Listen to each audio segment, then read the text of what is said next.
Bonjour Monsieur le ministre de la Justice, Monsieur le garde des Sceaux, Maître Dupond-Moretti. Alors je voudrais vous entretenir brièvement, parce que votre temps est précieux, le mien ne l'est pas moins, très brièvement, non pas du problème des tutelles dans sa globalité, parce qu'il faudrait rester 2 ou 3 jours sur le sujet, mais d'un problème bien particulier qui est celui des détournements de biens des majeurs protégés. Problème qui n'est pas nouveau, mais qui va en s'accroissant et ça devient totalement effrayant. Je pense que c'est vraiment de votre ressort. Alors, je vous ai entendu, j'ai bien suivi votre interview sur BFM TV. Vous expliquez ce que vous comptiez faire au cours de votre mandat. Alors, vous allez, avez-vous dit, être le ministre de l'antiracisme. Mais c'est merveilleux, génial. Mais enfin, vous avez eu de très nobles propos à ce sujet, mais vous n'avez pas parlé dans cette interview de ce qu'on appellerait la petite justice, la justice des petites gens, et notamment la branche de la justice qui s'appelle les tutelles. Et d'ailleurs, j'ai remarqué qu'un journaliste de BFM TV vous avez fait la remarque, vous n'avez pas parlé du tout des tutelles. J'ai été surprise qu'un journaliste de BFM TV relève ceci, s'intéresse aux tutelles, c'est assez rare que des journalistes s'intéressent à ce sujet qui est très souvent traité par-dessus l'agent, les tutelles, bon, c'est pas un sujet très glamour. Bon, quoi qu'il en soit, moi comme je vous l'ai dit au début de la vidéo, je voudrais savoir si vous allez prendre des mesures contre les détournements de biens des personnes dites protégées. Hein. Parce que ces détournements de biens ont lieu depuis non pas des années, mais des décennies, au vu et au su de tous. Et vous avez deux sortes de réactions. Vous avez les gens qui quand vous parlez de ça, qui ont un petit sourire en coin et qui disent ouais, bah, voilà, c'est comme ça, qui dit tutelle, dit vulnérabilité, donc tentation, donc détournement de biens, voilà. Et puis vous avez des gens qui prennent un air très étonné en disant mais ça n'existe plus puisque les gens sont justement protégés, donc confiés à des gens assermentés. Donc madame, si vous dites que les biens de ces gens-là sont détournés, c'est qu'il faut vous faire soigner. Ben, non, c'est pas moi qui le dis. Il suffit de lire la presse tous les 3 mois. La presse se fait l'écho de tuteurs, alors qu'ils soient de telle association tutélaire, style UDAF, ou des MJPM, etc., donc qui sont les auteurs de détournements de biens pour des valeurs qui vont de 100 000 à 1 million d'euros. Donc ça s'étend sur de très nombreuses années. Les sommes sont tout à fait considérables. Et je vous dis, ça, tous les 3 mois, la presse rapporte de tels faits. Alors moi, la question que je pose, elle est très simple, c'est comment cela peut-il se produire?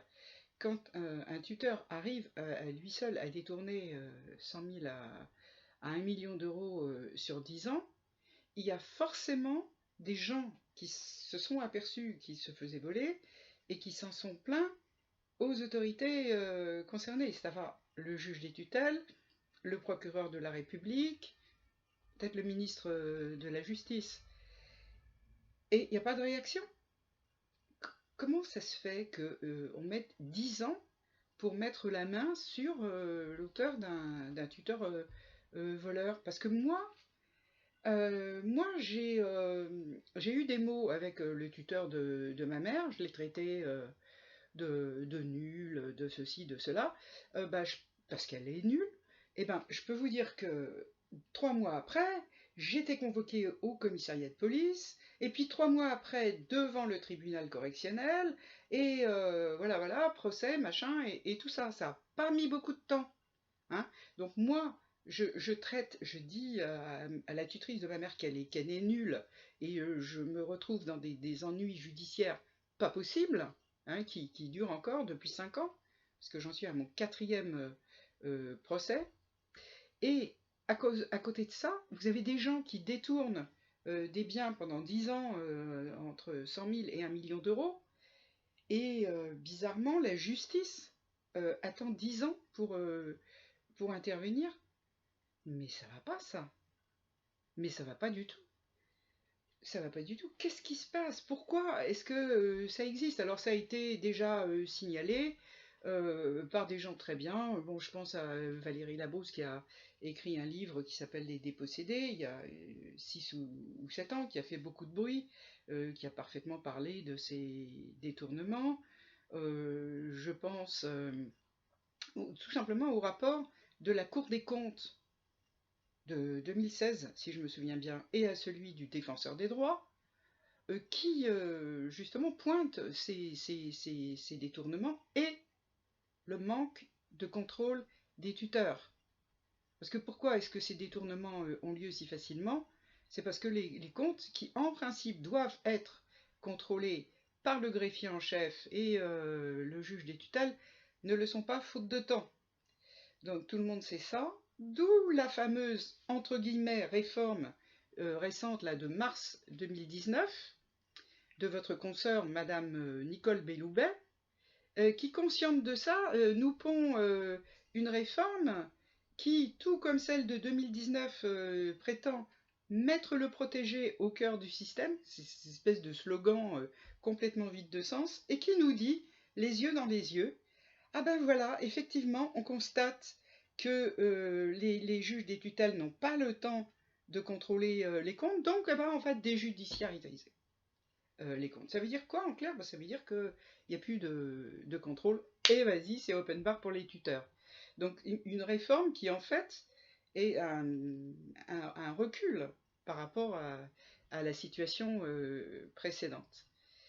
Et donc, bah écoutez, non, ça va pas, quoi. Ça ne va pas. Et alors, en plus, il faut surtout pas parler de ça, parce que sinon, moi j'ai dénoncé ça sur Internet, bah ça m'a valu des procès, évidemment.